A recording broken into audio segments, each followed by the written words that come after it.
Assalamualaikum warahmatullahi wabarakatuh. Halo teman-teman semua, bagaimana kabar kalian? Apa sehat? Semoga kita semua sehat ya teman-teman di dalam masa COVID-19 saat ini. Maaf kalau ada terdengar suara mobil atau dan semacamnya.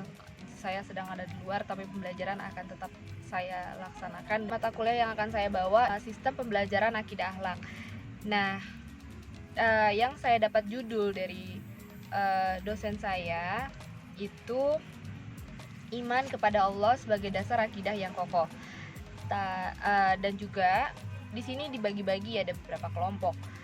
Dan saya mendapatkan tema cara memelihara keimanan, pembahasan di dalam Al-Qur'an Al-An'am 161 sampai 163.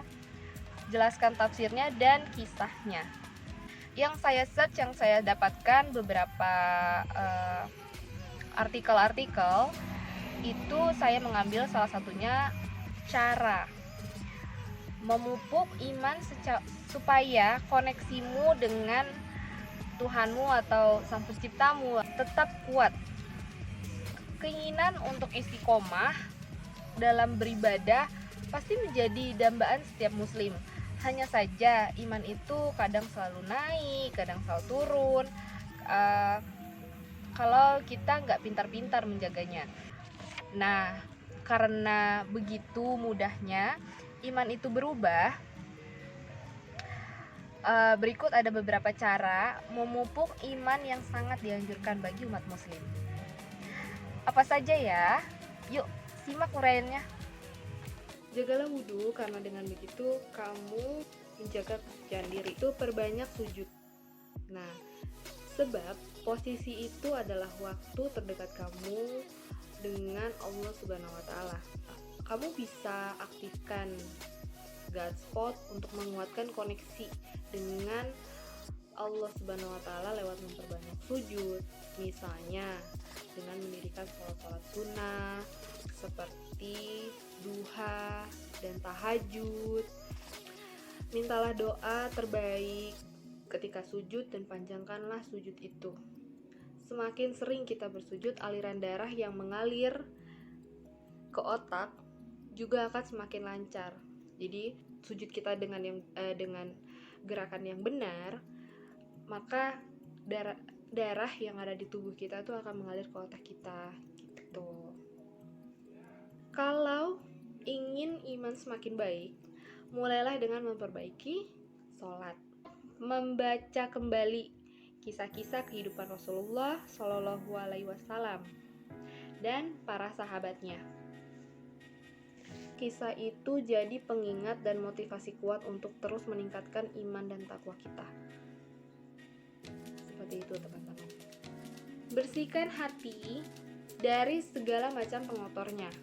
Jaga supaya hanya makanan dan minuman halal yang masuk ke dalam tubuh kita. Dekati ulama supaya kedekatan dengan Allah terus terbimbing.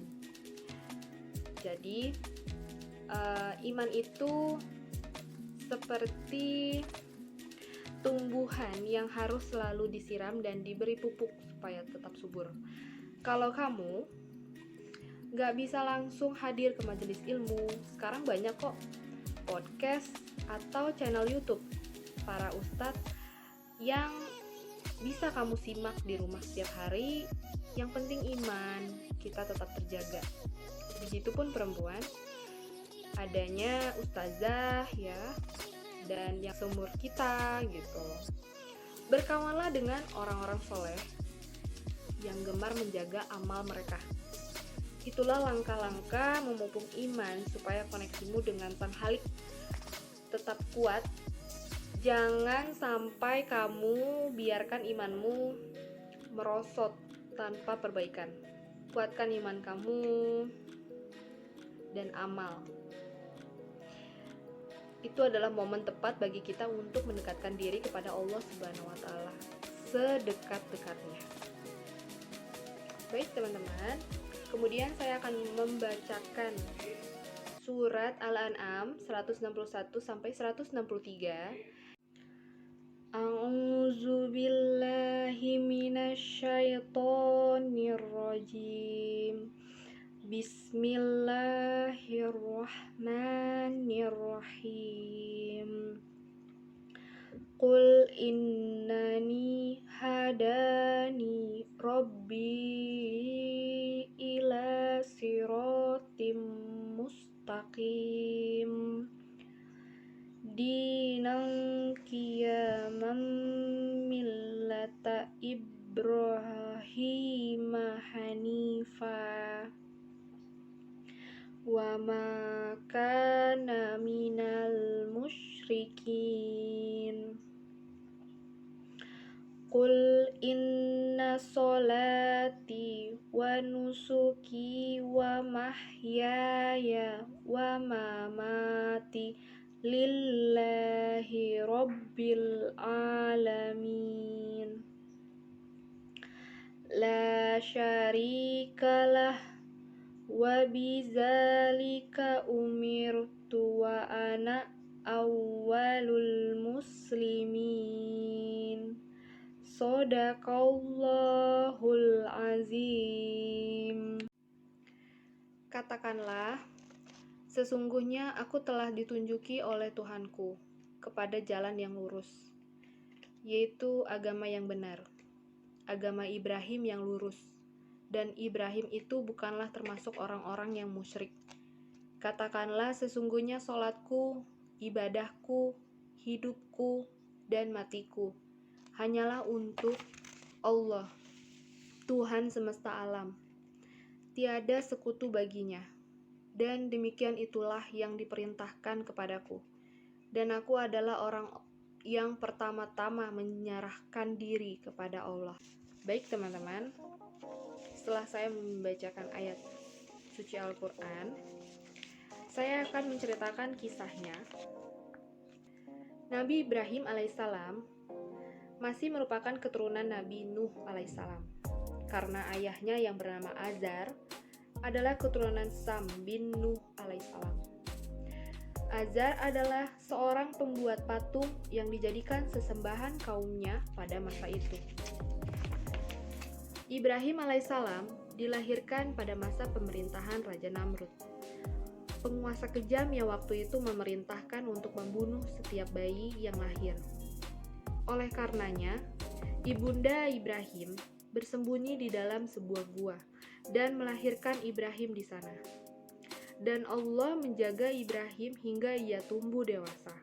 Ketika Allah Subhanahu wa Ta'ala telah memberi petunjuk kepada Nabi Ibrahim alaihissalam tentang keberadaannya sebagai zat yang maha pencipta dan Rabb alam semesta, maka Nabi Ibrahim alaihissalam mulai menyeru kaumnya agar beribadah kepada Allah Subhanahu wa Ta'ala dan meninggalkan berhala-berhala yang selama ini mereka puja.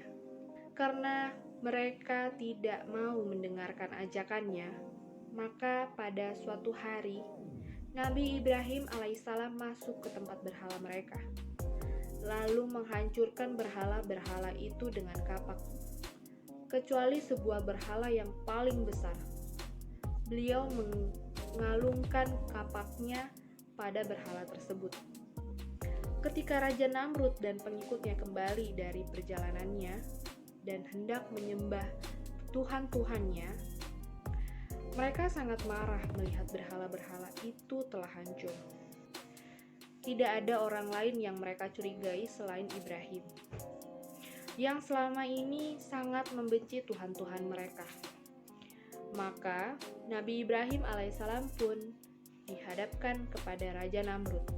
Lalu Raja Namrud bertanya, "Wahai Ibrahim, engkaukah yang menghancurkan berhala-berhala ini?" Ibrahim menjawab, "Bukan. Mungkin berhala yang paling besar inilah yang melakukannya. Lihatlah kapak yang masih tergantung di lehernya." Raja Namrud marah. Seraya berkata, "Mana mungkin patung yang tidak bisa berbuat apa-apa ini mampu melakukannya?" Ibrahim berkata, "Kalau tidak bisa berbuat apa-apa, mengapa engkau menyembahnya?" Mendengar jawaban tersebut, Raja Namrud semakin geram dan marah.